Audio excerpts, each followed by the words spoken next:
Well, good evening, family. Good evening. Always good to pause midweek and have some time together to study and refresh our spirits to push on for the next half of the week. And we're missing the Lovels. I hope they're okay. We're missing the Padgetts. We hope they're okay. I don't know if Justin is still down in St. Augustine or not. And Richard was sick Sunday, but I think his spouse and daughter were here, so I hope they haven't shared the wealth. Yeah, I'm so glad he shared that with us.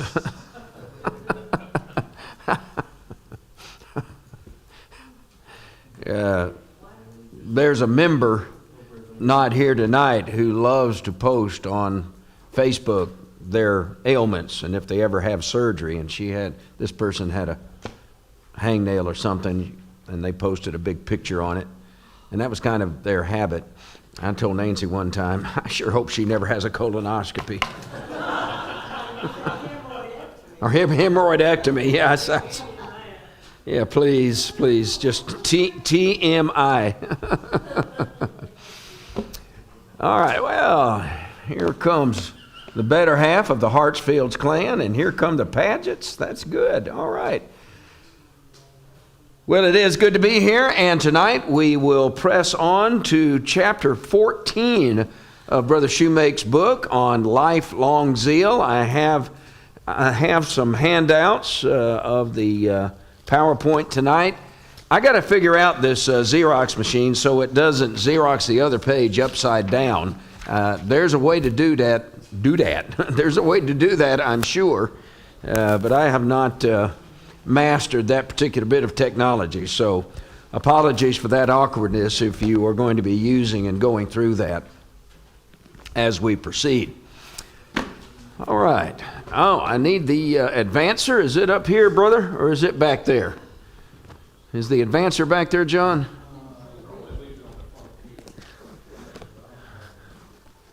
Well, I do not see it.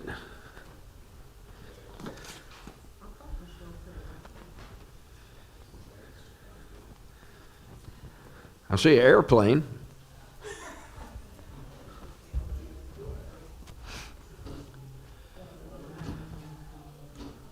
I could always go up here and see if I could swipe it. Is that a touch screen? Nancy's forever trying to do that on her MacBook Air. She's so used to her phone. I said, go to the next slide, and she's doing this. I said, no, you got to use the pad. That's not going to work. All right. Well, let's always begin as we like to begin, and that is making sure we know where we're beginning and where we're going and how we're getting there. What is our 3-year vision? What is it we hope to be? What do we want to achieve by the end of 3 years? To be a great church. Thank you very much. That's perfect. And of course, we have said that doesn't mean that there's something wrong with us, but there's always something we can do better and some place we can go. Are we hunting for it, or am I going to use it? You're going to use my phone, yeah, as long as it will connect. Okay. You suppose Josh took us to his office or something? And, you hire a preacher, first thing he does is start stealing your equipment. I don't know what we're going to do about that. Is there? Just move it over. Okay, just swipe it. Swipe it left. Okay. All right. Well, there we go. Yeah, we want to become a great church. And as we have said, this does not mean that there is something particularly wrong, except this. What's wrong with this church is it's not a great enough church yet. And the biggest wrong that any church can commit is to settle into a kind of cruise control is we're good. And we're just going to hold what we got and keep going with what we got. The minute we do that, then we're going backwards. The minute we're not growing, we're dying. And that's true of us as individuals. It's true of us as a body of Christ. So we are always pushing to what the next level is going to be. All right, there we go. Now let's swap to this one. All right, and the reason we are starting with this particular class is undergirding all of what we are going to be needing to do for the next 3 years is going to require a lot of work, a lot of energy, a lot of passion, a high level of commitment, more perhaps than we are used to committing. And it may require us to do some rearranging in our own priorities, some rearranging of our time, some redirecting of some of our energies, because becoming a great church is quite an aspiration. As I've told you, I always compare it to when I was principal of Pizzitz Middle School. I said, guys, if we're going to claim to be the best middle school in America, and I'm going to put that on our letterhead, we better be doing what we need to do to justify making that claim. Otherwise, it's just a laughing stock. Yeah, that's the best middle school. I mean, you guys, it's not any good at all. It's just plain ordinary. So we're going to have to make a high level of commitment before we can make that claim. And this year, we're looking at committing ourselves to loving God. Why would that require a lot of zeal? Now, we've heard this passage quoted a jillion times. We've read it a jillion times. And we pay a lot of lip service. Yeah, we need to love God with all our heart, soul, strength. Why does that require a lot why do we need to muster up perhaps some redirecting of our energies and reallocating of our personal resources and time and double our efforts to fulfill that command? I mean, don't raise your hand. Don't you love God? Would anybody in here say, no, don't love God? Oh, we'd all raise our hands, wouldn't we, Benny? Oh, yeah, I love God. So why are we spending a whole year committing ourselves to loving God? And why do we say that's going to require a lot of zeal?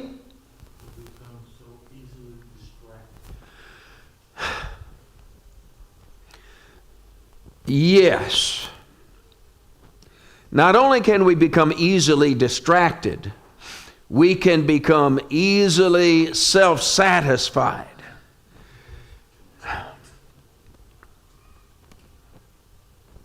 On the day we got married, or the day we asked our spouse, if you're the man, asked the lady to marry you. Oh man, you remember that? Oh man, we were just all about it. It's kind of like coming up out of the grave of baptism. You're just so excited and you're dancing on air. I remember when Nathan asked Emily. I remember when Patrick asked Jessica. Wasn't there when Colin asked Ashley. Were we there? Oh my. I just remember calling Colin aside and said, if you don't take care of her as good as I will, it's going to be between you and me. I remember having that conversation. Dads, anybody else? Okay. But I remember how excited it all was. Oh, they all got on the phone. I'll never forget at our house, Jessica was on the phone to everybody she could think of to call everybody and tell them all, oh, look at that, and I want you to, and then taking pictures and showing her ring. You're just so excited. What starts to happen after a while? It all that kind of settles, doesn't it? And we start kind of taking each other for granted. And the man says, and the woman says, you don't ever show me how much you love me. You don't tell me how much you love me anymore. Well, I told you I loved you on the day I married you, and if I change my mind, I'll let you know. We've all heard that old story. Watch it back there. Well, God's not satisfied with that. We can't tell God on the day we were about, God, I love you so much. And if over the next 30 years I change my mind, I'll let you know. I'll tell you. No. The love, the zeal, the power of God's love within us must be made manifest every day. And we have to be constantly regenerating that and readdressing that. And as a fellow said, talking about giving out rules to kids, you have to constantly re-grease the tracks. You can't tell kids the rules on the first day of school and expect on day 180 they're going to remember what they all are. It takes constant reiteration. Now, not only reiteration in terms of what we say, but it's going to require some rededication of what we do, will it not? There are going to be things that we've let slide over time that we didn't do when we first came out of the watery grave, that we were so on fire. But we're going to have a lot of zeal. We're going to have a lot of zeal to love each other. And I tell you what, that's a challenge right there. Because it's easy, at least in theory, to love God. Because look what God has done for us. His love is unconditional. It's unwavering. He never lies. He never changes. He never goes back on His word. He never betrays us. He's always there. He's always got a listening ear. He never gets impatient. He's always forgiving. No matter how many times we mess up, we fall on our knees, say, I messed up again, and He forgives us again. That's easy to love that. And a man who gave His only Son. Now, what about each other? Is it a little more work to love other people? Even within the church? Yeah. Now there's something. Why do we have church trouble in congregations? And all of us have been there. Not a single one of us have not had to deal with that kind of an issue. I'll tell you exactly why it is. We forget what it means to love each other.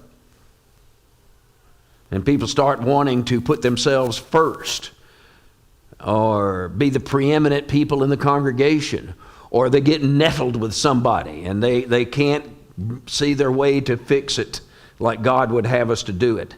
And then, of course, the last step in our particular iteration is we're going to commit ourselves to the Great Commission. And that's going to take a lot of zeal. As we said, we don't have to commit ourselves to going to the far-flung corners of the globe. We're going to have to get ourselves zealed up. Is that an expression? I like it. We're going to have to get zealed up. Just take care of Moody and Leeds and Springville, I'll give you. We have to get zealed up, just take care of our own block. How many of us have said, I've lived with that neighbor for I don't know how long, and I've never invited her. We need to invite her to church one day. There's a neighbor that we have, Susan Tifton. We've thought 1,000 times. Sweetest thing on this planet is taking care of our flowers. And for 20 years, we've said, we've got to invite her to church.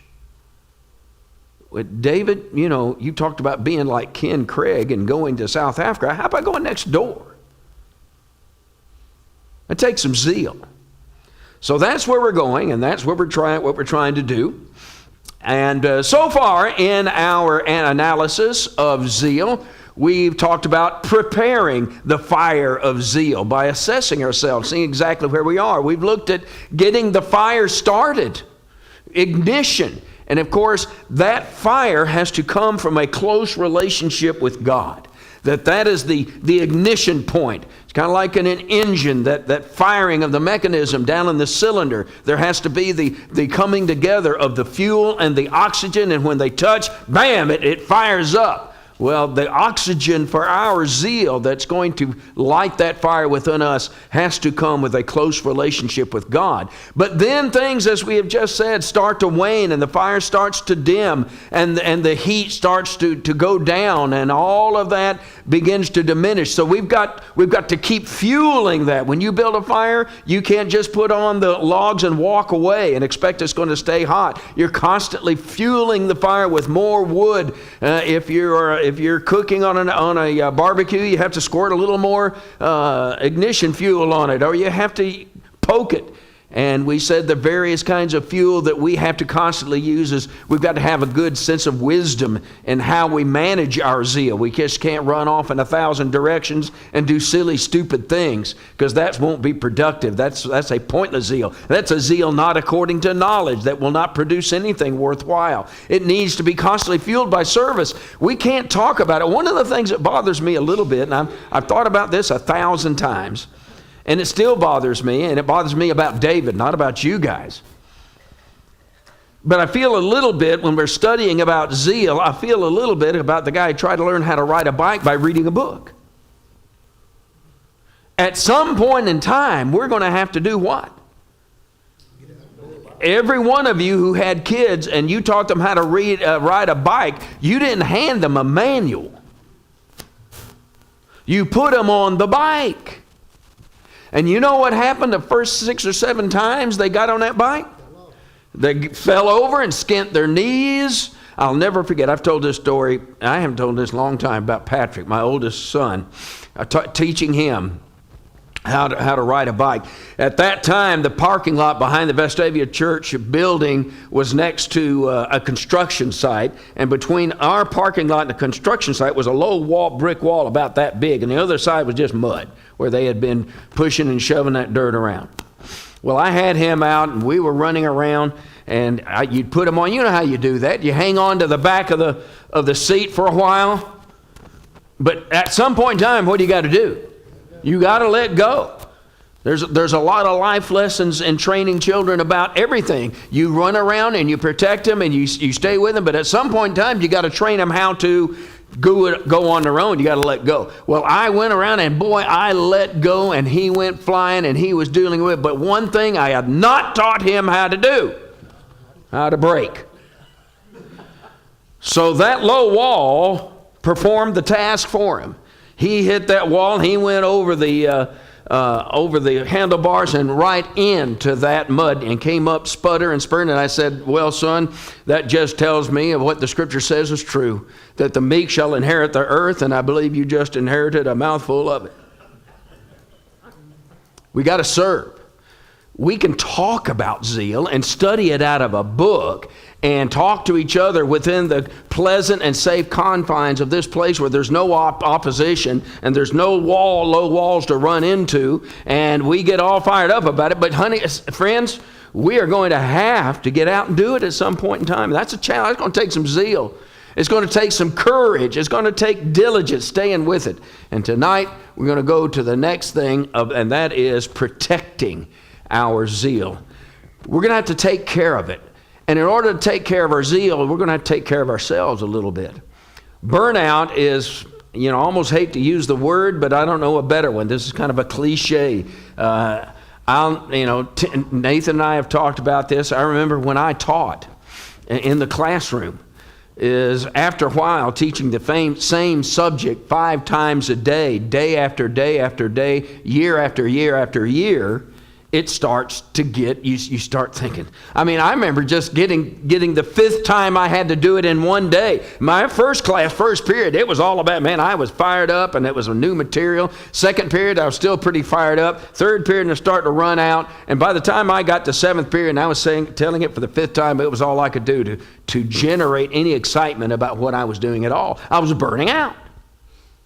And that's certainly something that everybody experiences. Congregations can experience. We go hard, we go hard, we go hard, we work, we invite, and we have all these events, and then it's, I just don't know if I can go to another thing. So we have to be ready to deal with that. I looked all over the place for some really neat memes for burnout, and that's the best one I found. I thought that's pretty good right there, right? You ever felt like that? Yeah. Today? Josh has got it made teaching on Sunday morning. It's 9 o'clock. It's not too early. It's not too late. Everybody's fired up. Us poor guys having to slog through Wednesday night. I tell you what, would you just slap him about every 5 minutes? I can't keep him awake. Would you do that for me? Just about every 5 minutes.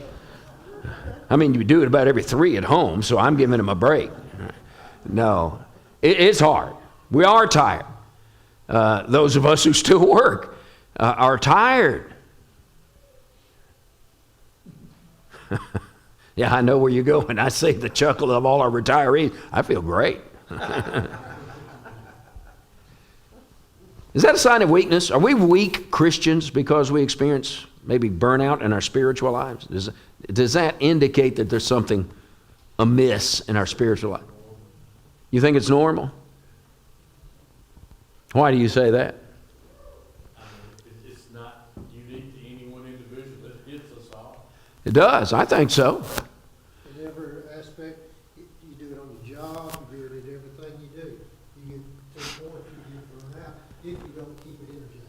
Those of you who know something about cars, and the only thing I know about a car is either it works or it doesn't. And if it doesn't work, I take it to somebody who can make it work. That's how Tim and I used to have a running joke. Tim's always really good with his hands and good at fixing things. And I used to say I was the elder in charge of saying, look, that's broke. And Tim was the elder in charge of fixing it. But if you run an engine wide open, I don't care if it's the finest car that's ever been made, it's got the best engine, but if you get it and run it wide open all the time, pretty soon you're going to tear it up. You just can't run wide open all the time. Did Jesus run wide open all the time? What did he periodically go do? Went off by himself. Get away from the crowds.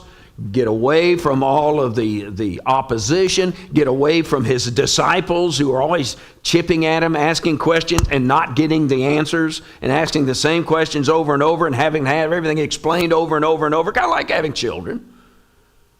Yeah, I want you to do that. Well, why? Because I said so. He had to get off by himself.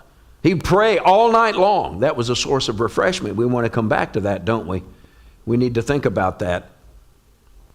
It's certainly, we need to acknowledge that no matter how much zeal we develop in our lives, there's going to come some time where we're feeling pretty worn out about it all.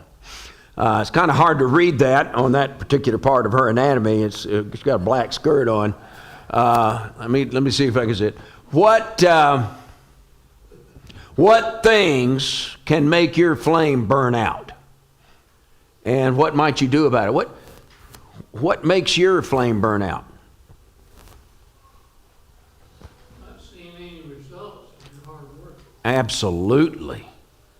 Absolutely. Now, we're not talking about beating your head up against a brick wall and doing the same thing over and over and expecting a different result. It's doing the right thing over and over and not seeming to get results.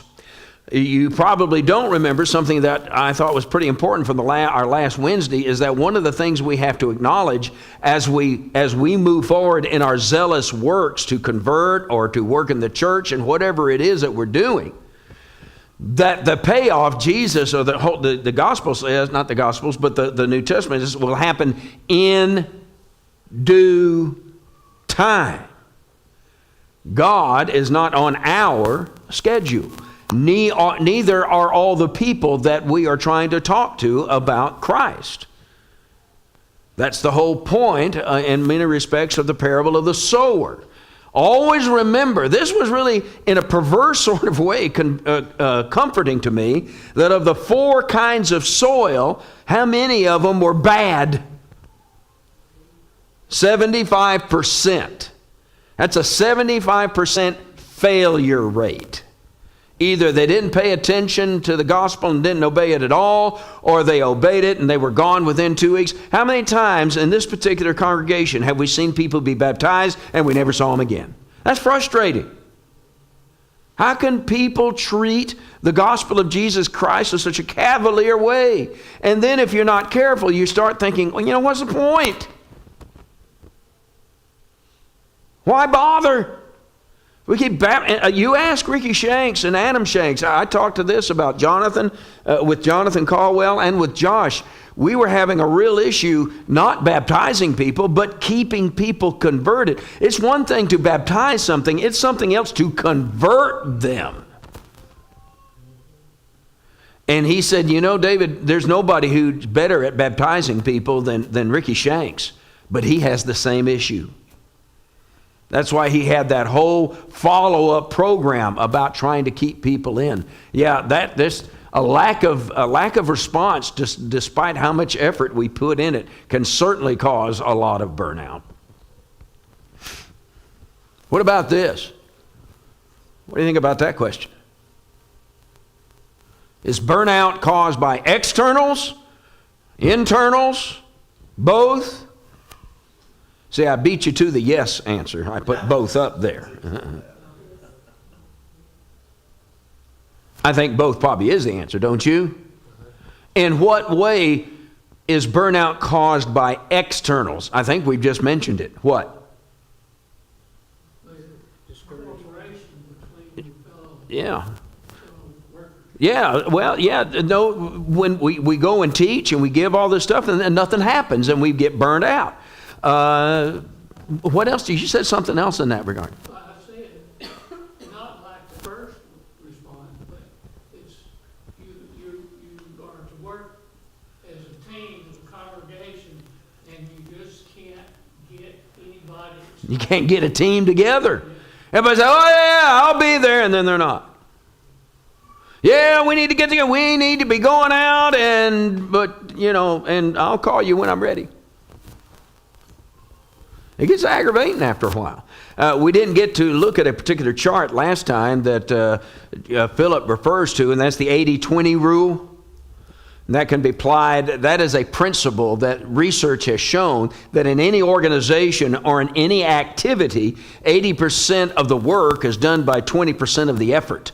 Or if you look at it from a human resources, and you look at any church, I don't care if the church is like ours with 70 people, or it's like Temple Terrace or Embry Hills with 500 or 600, the principle generally remains the same. And that is 80% of the output of that church is done by 20% of the effort being expended, 20% of the people.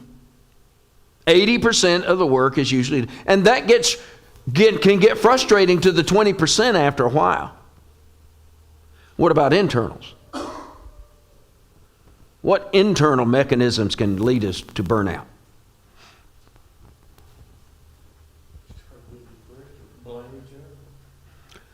Yeah. Say that again. I like that. Say that again. When we start seeing failures, we start blaming each other. Yeah.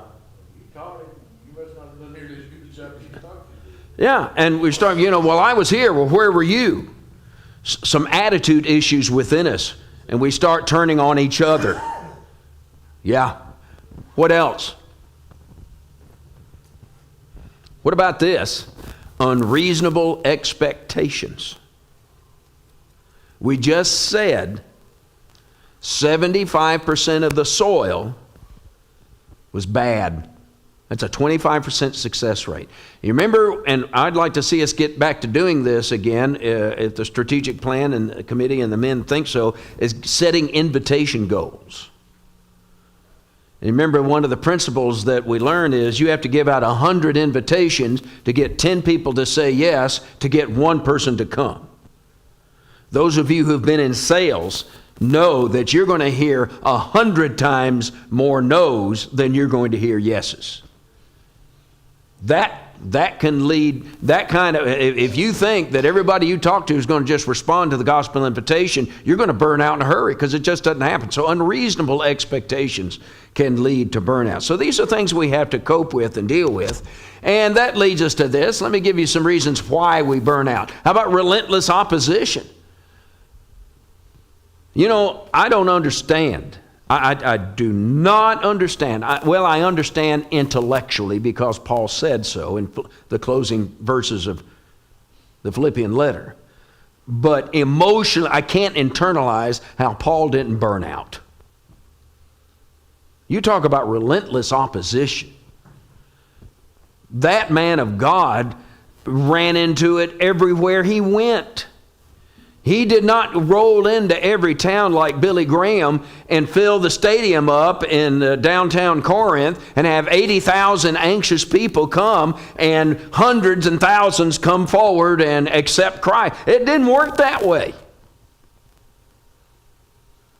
There'd be big crowds for sure, but they were rioters dragging him to be beaten and one time thrown out and left for dead outside the city walls. And what did he do? This boggles my mind. What did Paul do when that happened to him?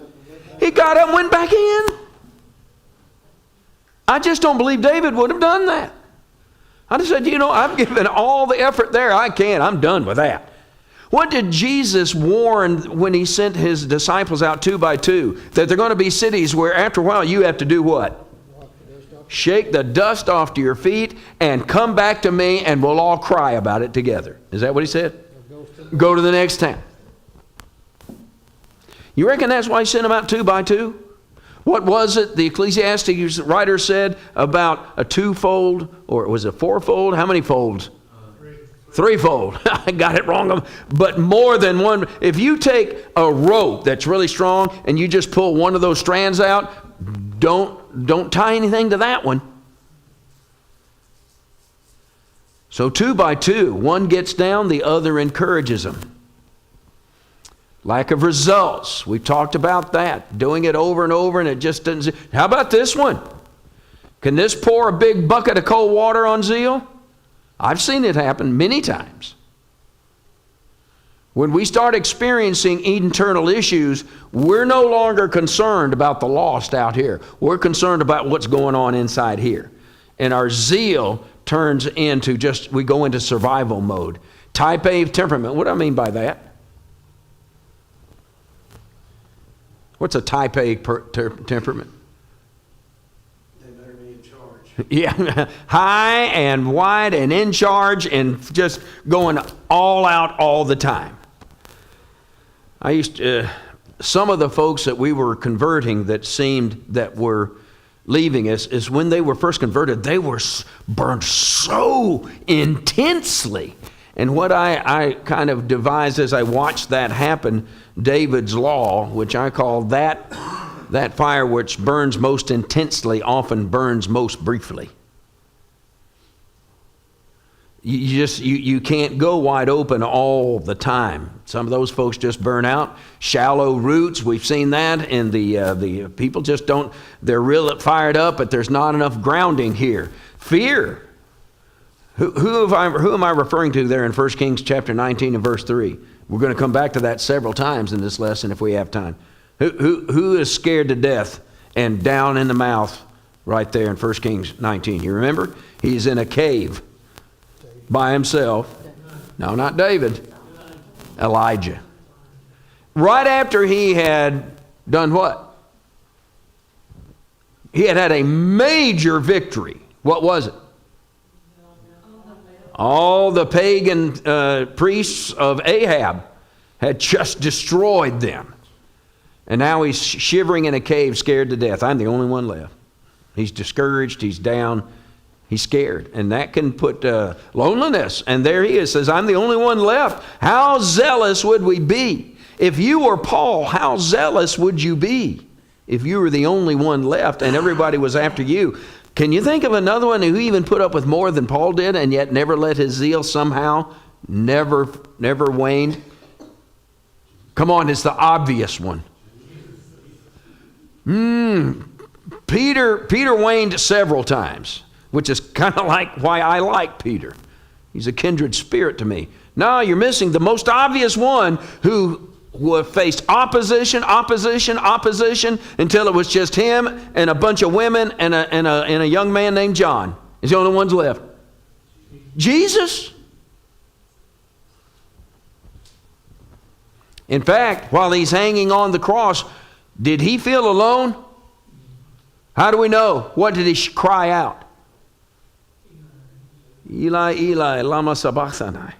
My God, why have even you forsaken me? That's a pretty lonely moment. But there's an example of one who didn't let it in. And I give you one more. Sometimes, right in here with unreasonable expectations are some false assumptions. Let me give you some false assumptions.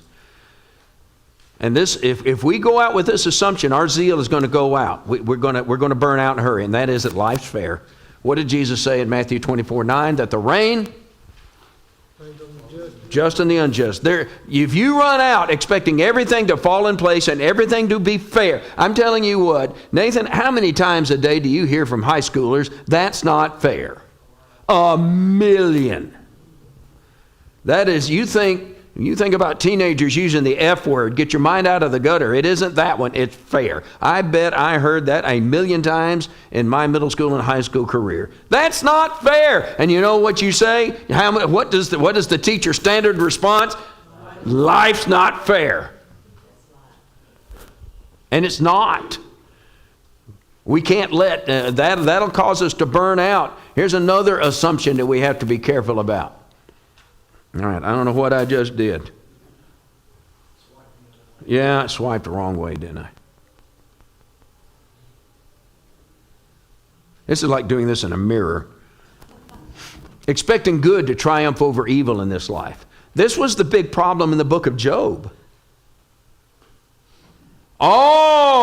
everybody knows that if you do the right thing and live the right life, then things are going to go well for you and life's going to be good. And if you don't do it, then you're going to suffer. And that it was the reasoning in reverse that caused the book of Job to go on for chapter after chapter. They all believed that. Job believed it. His friends believed it. And Job is saying, I can't figure this out because I know that's the way everything works, that good always triumphs over evil. And if you're good, everything is going to go well. And I know this isn't right. This isn't fair because I am good. Was he bragging?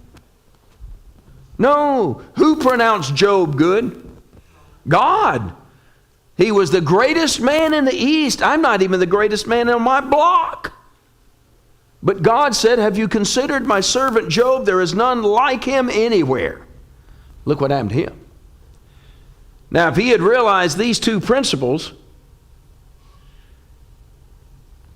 we wouldn't have the whole book of Job. But they spend chapter after chapter trying to figure out why all this evil is happening to Job. His wife told him, and how many times have we heard this quoted? Just curse God and die. And he says, the Lord giveth and the Lord taketh away. And how many times have we quoted that? And I'm here to tell you, Job was wrong. Who had taken everything away from Job? Was it God? It was Satan. But Job believed that God gave me all this and then he took it all away. Now, good for Job. He didn't burn out and say, then I'm going to condemn God.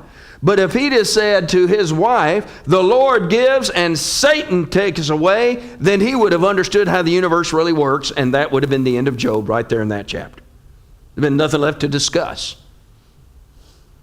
Revelation 2:10, be thou faithful right up to the moment you have to live, have to die, and then I'll take care of it. And everything will be great. No, you may have to die. There's not going to be any fairness in your zeal. There's going to be a lot of failure in your efforts. But what I expect of you is not that let you burn out. You don't need to go into life with that expectation. But here's the good news.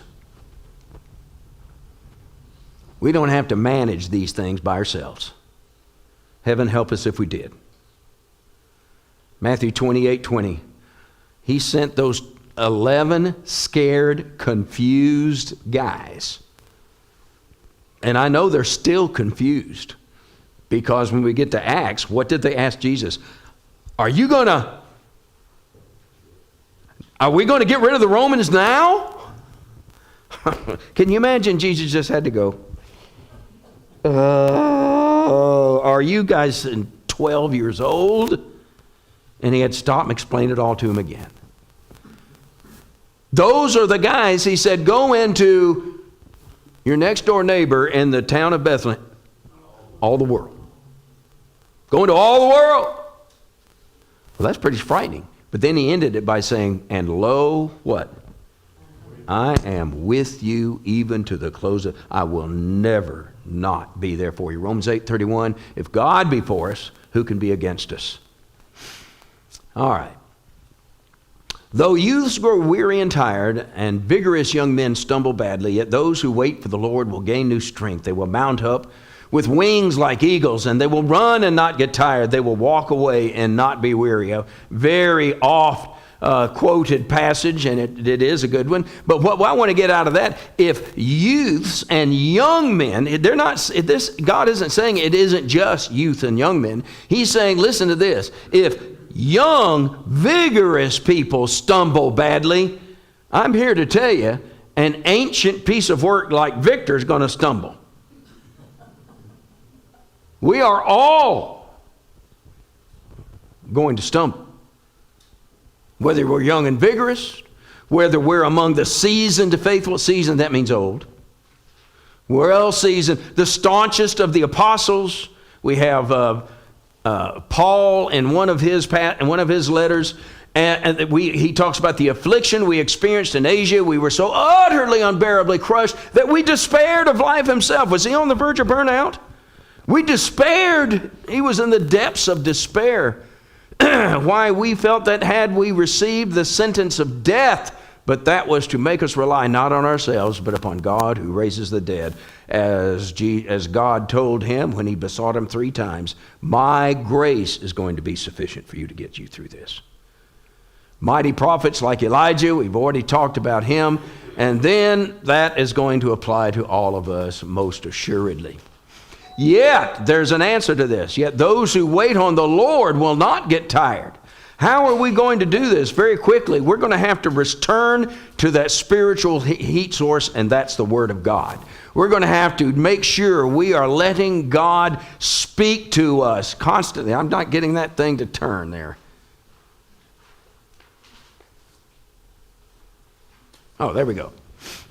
Come near to God and he will come near to go. That is our spiritual heat source. And we're going to have to humble ourselves, and if we do, he will lift us up. And how is that going to happen? We're going to have to do it through returning to the Word constantly, even more than we ever have before. Josh has got this 14-day study. My friends, if we are going to be a great church, we are all going to have to be deep in the Word every day. That's the heat source. If we're going to withstand Satan's constant efforts to keep us from making progress, and that's going to cause us to be despaired, it's going to cause us to be frustrated, we're going to have to stay deep in his word and see the examples of those who did withstand that temptation to burn out. The Pauls and the Elijahs and all of the great men of Hebrews 11. We're going to have to listen, spend time listening to God. We're going to have to spend time studying that word. We're going to have to spend some time listening to him through study. We're going to have to spend some time, we're going to have to spend some time talking to them. We're going to have to spend a lot of time every day listening to God through study and talking to God through prayer. One thing my mama taught me is to read my Bible every day and pray every night. To this day, if I forget to do either one of those, I am eat up with guilt. We need to pray without ceasing if we're going to deal with burnout. We're going to have to ask for wisdom, as the writer James said in his letter. Come on, turn. There we go. Let any of you who lacks wisdom, let him ask God, who gives to all generously, and it will be given. Ask in faith without any doubting. I like this one. Well, the next two, really. We're going to have some courage. You know, Paul asked the Ephesians to pray for him. Paul needed prayer so that he would have courage. How did Paul manage and not burn out in those horrible times we've just read about? Well, one reason is he had lots of faithful Christians praying for him to be bold and courageous. We're going to need to be praying for that and praying for each other. And this is the one I was hoping to get to that I really like, and that's this one. Sometimes you just need somebody to talk to, and that's prayer. Have you ever just been to the despair and you just got to unload it on somebody? Well, God is there for that. You unloaded on me. I've got an ear for it. I will not get tired of listening to you. I'm not going to get impatient with you. I'm not going to lecture you. I'm not going to berate you. I'm just going to be here, and I will be here for you, and my grace will be sufficient. Just a place to release. And nobody did that more than David. Trying to catch up here. Through his Psalms. It gives me comfort that sometimes David was mad at God. Does that comfort you? It gives me comfort to know that David many times went up to God and said, God, it's not fair, and I don't like it, and I don't understand it, and all these enemies of mine, I want you to go kill them all. That brings me comfort, because David was a man after God's own heart. God understands these things. Now, David added to his understanding that God will, in fact, take care of things in due time. He did not promise David, and David at the end of each of these Psalms when he praises God for deliverance, it isn't that God was just going to fix it all. He still had to deal with the death of the child that resulted from his adulterous relationship. He still had to deal with the rebellion of his dear son Absalom. He had to deal with a lot of junk. And when he dealt with it, he went to God and said, oh, I hate this. Where are you, God? And of course, Psalms 22, Jesus himself felt the same way. And he cried out to God, my God, why have you forsaken me? Sometimes we just need an ear. We got to wait on the Lord. We got to see God in the small stuff, not the big victories, the little victories. I love that hymn. That whole song talks about what is love, and it's in the soft summer breeze and small things. And we need to get busy on the next thing and quit dwelling on what's frustrating us and quit whining around, because we're not alone. We're not alone unless we choose to be. Matthew 10:24. That is why, my fellow Americans, listen to me as we finish up. Please listen to this. That is why we need to be here every time we have the opportunity to assemble. We cannot deal with the burnout, and we cannot claim to be zealous if we can't bring ourselves to drive to the building. Now, I know there are reasons and there are times that are good. I've missed services too. That's not the point. But you know what the point is. So to sum it up, when burnout threatens, return to your heat source and study and prayer. Wait on the Lord to act in His time. Get yourself busy again. And remember, you're never alone. Ever. Thank you.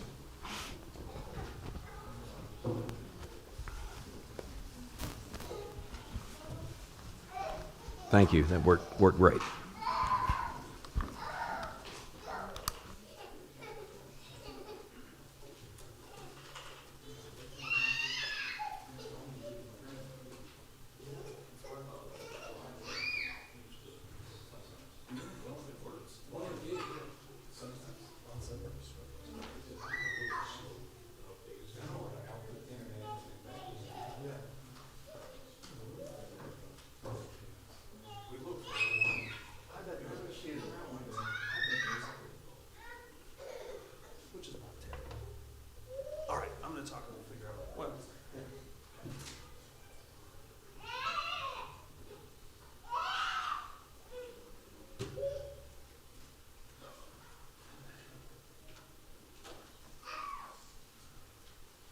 I thought I was being clever when I chose Light the Fire as the conclusion for a lesson about burnout. I thought I was being intentional, but then I realized, wait, hold on, burnout is really too much fun, isn't it? Well, yeah, it is what it is. But I also just appreciate, maybe the better song is When My Love for Christ Grows Weak, When My Love for Man Grows Weak, When for Stronger Faith I Seek. The next line in that song is, Hill of Calvary I go, to thy scenes of fear and woe. It is always good to be reminded about Jesus as the encouragement when we're fizzling. But the other thing that is good when we're fizzling is just this. And I hope that a little fire has been lighted under you tonight. A little bit of encouragement just to be together. But if I could encourage you to nothing more, it would be to either begin or redevote your life in Jesus. If you need to become a Christian tonight, you need to confess Jesus as Lord and repent of your sins, be baptized for the forgiveness of your sins, receive the gift of the Holy Spirit. Let's not do that. If you're a Christian who's just struggling to rekindle that fire and you need some encouragement, please let me know as we stand this song. I stand to praise you, but I fall to my knees. My spirit now is willing, but my flesh is so weak. Like fire in my soul, and flame in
Lord, we have passion for you. We have zeal for you. But Lord, it is not a constant fire, Lord. It waxes and wanes in its strength. And Lord, I just pray that through this class, through this encouragement, that you would rekindle our hearts to be passionate for you in everything. Lord, I pray for the church here to be a comfort and encouragement to each other, stirring one another up to love and good works, like we're stoking the fire, rekindling that flame. Lord, bless this church. Bless this family. It's in Jesus' name we pray. Amen. You know, I was